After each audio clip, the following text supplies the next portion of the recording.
ಮಮತೆಯೇ ಅವಳಿಗೆ ಸಿರಿತನ, ಕರುಣೆಯೇ ಕರುಳಿನ ಗೆಳೆತನ.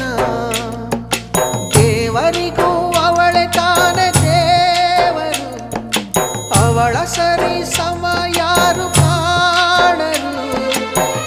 ಅವಳ ಪ್ರೀತಿಯಲ್ಲಿ ಜಗವೇ ಬೆಳಗುವುದು. ಅಮ್ಮ ನಿನಗೂ ಮೊದಲು ಜಗದಲ್ಲಿ ಯಾರಮ್ಮ, ಹೆತ್ತವಳು ಯಾರಮ್ಮ, ಹೊತ್ತವಳು ಯಾರಮ್ಮ. ಅವಳಿದೆ ಅಮೃತದೇ ಉತ್ತರವು ಇದೆಯಮ್ಮ.